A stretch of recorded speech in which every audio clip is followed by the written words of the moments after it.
Olá, pessoal! Aqui quem fala é a Thalia Rodrigues, do PET Engenharia Química, e hoje nós vamos dar início à resolução da nossa lista de balanço de energia. Bom, então o nosso primeiro exercício é referente aos gases, e aqui está o enunciado completo do nosso exercício. Eu não vou ler ele aqui inteiro, mas eu coloquei aqui para o caso de você querer pausar o vídeo e tentar resolver por conta própria. Então eu vou lendo cada letra ao passo que a gente vai resolvendo.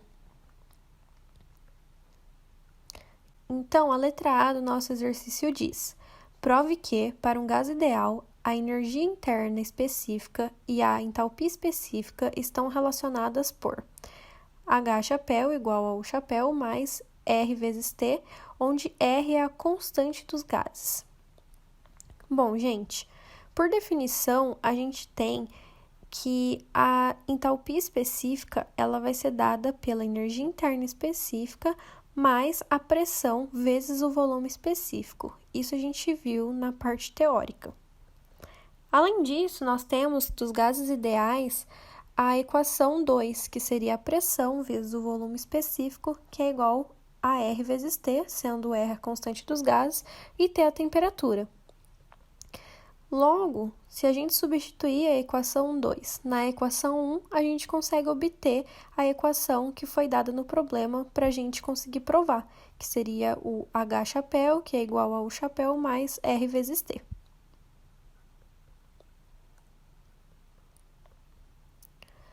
A letra B diz: admitindo que a energia interna específica de um gás ideal é independente da pressão do gás, justifique a afirmação de que a variação da entalpia específica para um processo no qual um gás ideal vai de T1P1 até T2P2 é igual à variação da entalpia específica para o mesmo gás indo de T1 até T2, só que nesse caso a pressão constante, é uma pressão de P1. Para facilitar o entendimento, eu coloquei aqui esse gráficozinho. E nesse gráficozinho a gente consegue ver os dois processos que ele está citando no enunciado. Então, o primeiro, ele está dizendo que é um processo no qual o gás vai de T1, P1, até um ponto T2, P2. O segundo processo, ele está dizendo que vai de uma temperatura T1 e uma pressão P1 até uma temperatura T2, só que se mantendo constante a nossa pressão. Então, a pressão aqui vai continuar P1. Aí, ele está pedindo para a gente provar, né, para justificar que a variação da entalpia específica D1 é igual à variação da entalpia específica de 2. Então, vamos lá.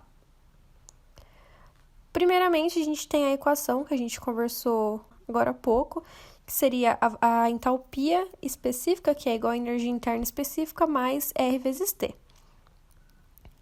E o que ele pede para a gente provar seria essa segunda parte aqui que eu coloquei, a variação da entalpia específica de 1 ser igual à variação da entalpia específica de 2. Para a gente provar isso, né, aplicando aí essa questão aqui da variação na nossa equação, a gente teria aqui a variação da energia interna específica de 1 mais R vezes a variação da temperatura, que nesse caso aqui no primeiro seria T2 menos T1, é igual à variação da energia interna de 2 mais R vezes a variação da temperatura, que nesse caso também é T2 T1. Percebam, gente, que aqui nesse termo a gente vai ter que a nossa temperatura 2, a nossa temperatura 1, ela vai ser igual à temperatura 2 e à temperatura 1 do nosso segundo termo aqui, que seria para o processo 2. Como a constante dos gases ideais, ela vai ser a mesma também para os dois casos, a gente pode simplificar esses dois termos. Simplificando esses dois termos, a gente encontra que a variação das energias internas específicas do processo 1 e do processo 2, elas vão ser iguais.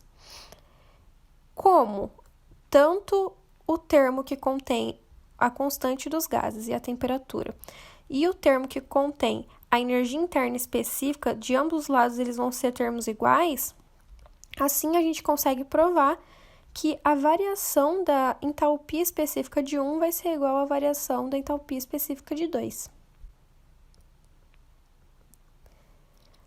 Na letra C, nós temos: calcule a variação da entalpia em calorias para um processo no qual a temperatura de 2,5 moles de um gás ideal aumenta em 50 graus Celsius, resultando em uma mudança na energia interna específica de 3.500 calorias por mol. Então, vamos lá. Primeiramente, nós temos a nossa equação, onde a variação da entalpia específica, ela vai ser igual à variação da energia interna específica mais R vezes a variação da temperatura. Além disso, nós também sabemos que a variação da entalpia, ela vai ser igual ao número de mols vezes a variação da entalpia específica.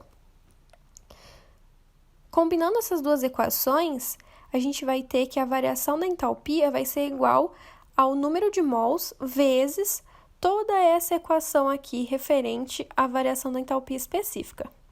Então, agora é só a gente substituir na fórmula.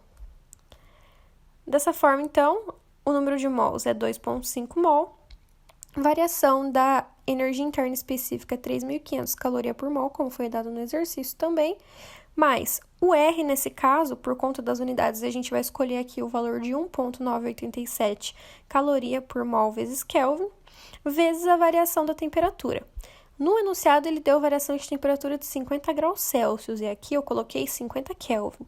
Isso porque quando se trata da variação, não importa em qual unidade que tá, que a variação, o valor aí vai ser o mesmo, tá bom?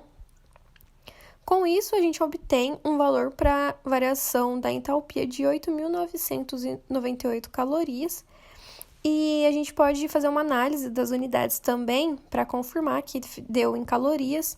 Aqui a gente consegue simplificar Kelvin com Kelvin na multiplicação, então sobram apenas os termos de caloria por mol para a gente estar somando dentro do parênteses.